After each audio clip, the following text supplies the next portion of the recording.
শোনেন, আমার সালবিটার বউ যদি মনের ইথায় আমি কিচ্ছু বুঝি না, সেটা বল। আমি সব বুঝি। ঢাকা বড় ফ্ল্যাট নিয়ে থায়ে 15,000 টাকা ভাড়া, তা চলে। মারে টাহা দেওয়ার সময় টাহা থায় না।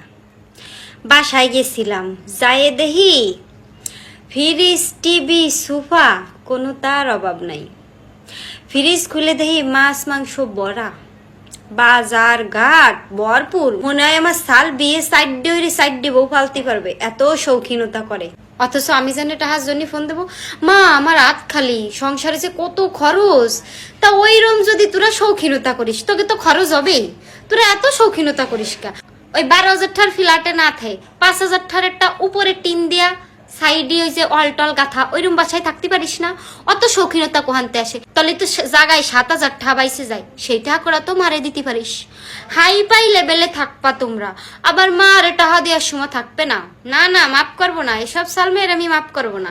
নিজেরা এসির মধ্যে থাকবে, দামি দামি ফার্নিচার, দামি দামি খাটে শুবা, বড় বড় মাছ, 3-4 প্রকার মাংস তোমাকে ফ্রিজে থাকবে, আবার মারে টাকা দেওয়ার সময় টাকা থাকবে না, তা তো হবে না।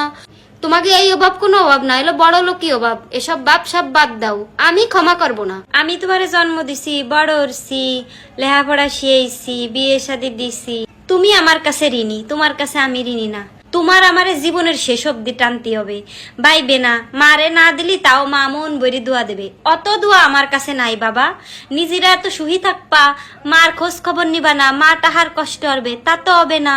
না না, এরম সন্তানের আমি ক্ষমা করব না। পাই টু পাই হিসাব করে আমার খরচ দিবা। এ কোন ধরনের অভাব সব আমার বোঝা হয়ে গেছে, এলো বড় লোকই অভাব। এ অভাব কোনো অভাবের মধ্যে পড়ে না।